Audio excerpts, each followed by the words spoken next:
बड़ी आसानी से मिलता है सब कुछ, बाजार में बड़ी आसानी से मिलता है सब कुछ, लेकिन माँ की जन्नत और पिता की छाया बहुत बड़ी मुश्किल से मिलती है। सुप्रभात, सुमाध्यम, जय जिनेन्द्र, सबको मेरा, मैं आकाश जैन। जैसा कि आप सभी जानते हैं, नवरंगी परिवार में एक प्रतियोगिता चल रही है जिसका विषय है पिता। जैसा कि आप सभी जानते हैं, चंद दिनों पहले एक कंपटीशन हुआ था, ड्राइंग कंपटीशन, जिसका टॉपिक था माँ। मैं माँ के बारे में तो बहुत एक्सप्लेन कर सकता हूँ, पर पिता के बारे में कुछ बता नहीं सकता, तो शब्द नहीं है मेरे पास कुछ। जैसे अब मैं चालू करता हूँ, तो मैं चंद पंक्तियों से स्टार्ट करना चाहता हूँ, मैं शुरुआत करता हूँ। जैसा कि सब जानते हैं, नसीब वाले होते हैं वो लोग, नसीब वाले होते हैं वो लोग जिनके सर पे माँ का छाया और पिता का प्यार होता है। ठीक है, पिता का छाया होता है। उनसे पूछो जिनके पास दोनों नहीं होते, वो कैसे जीते हैं। वो लोग इतने बेरोजगार हो जाते हैं, उनको सुकून नहीं मिलता, चैन नहीं मिलती अपने माता पिता का प्यार प्राप्त करने के लिए। तो मैं अपनी स्टार्ट करना चाहता हूँ। तो ये कविता है, कहानी है एक पिता और अपनी एक बेटी की। तो जैसा कि जानते हैं कि बेटी अपनी 12 साल की थी, तो 12 साल की बेटी अपने पिता से, लड़कियां अपने पिता से बहुत प्यार करती हैं, उनको रोल मॉडल मानती हैं। तो अब स्टार्ट है। उस बेटी का नाम था सारा। तो सारा नाम था, तो सारा और उसके पिता का नाम था डेविड। सारा और डेविड अपनी जोड़ी थी। वो बेटी अपने पिता से सब कुछ शेयर करती थी, बातें सब कुछ शेयर करती थी। लेकिन पिता के साथ ऐसा हुआ एक हादसा कि बेटी ने उनसे 10 दिन तक बात नहीं करी।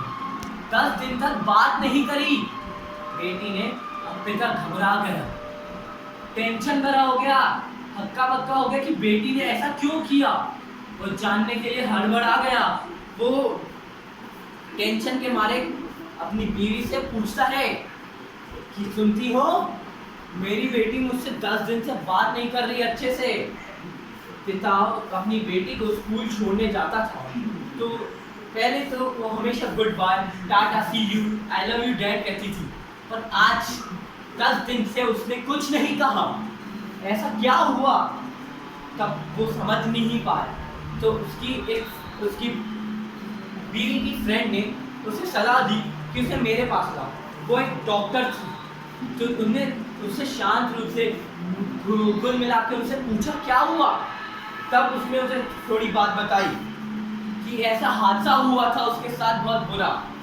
तब उसने, जो डॉक्टर थी, उनने जो पिता को बताई बात, पिता घबरा गए, ऐसा कैसे हो सकता है।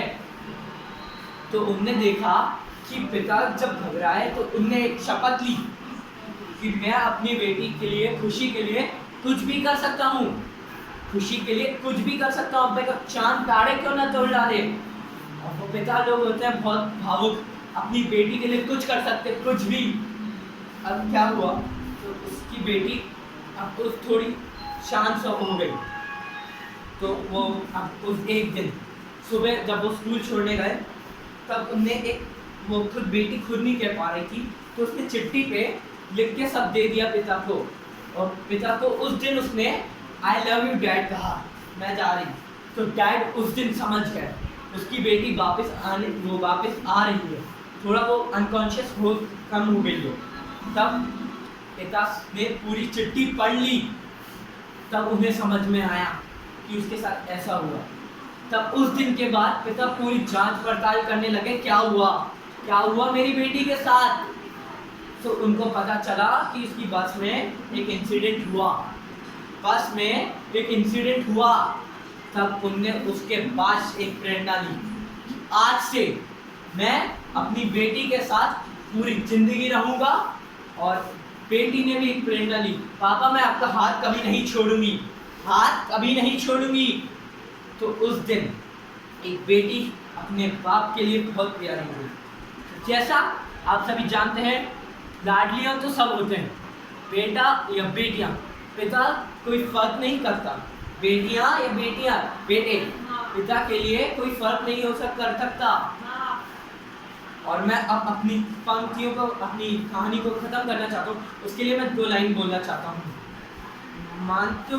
श्रीमान को करुण सागर जी महाराज ने कहा था, माता पिता अपने बेटे को खूब पढ़ाना लिखाना, पढ़ा लिखा कर बड़ा लायक बनाना, पर इतना लायक मत बनाना कि वो एक दिन अपने माता पिता को नालायक समझने लगे। नालायक। जय जिन्हें मैं आपसे अब विदा लेता हूँ और इसी के लिए कहता हूँ आखिरी लाइन कि अपने माता पिता से प्यार करें और 2 मिनट निकालें अपने माता पिताओं के लिए। धन्यवाद। जय जिन्हें।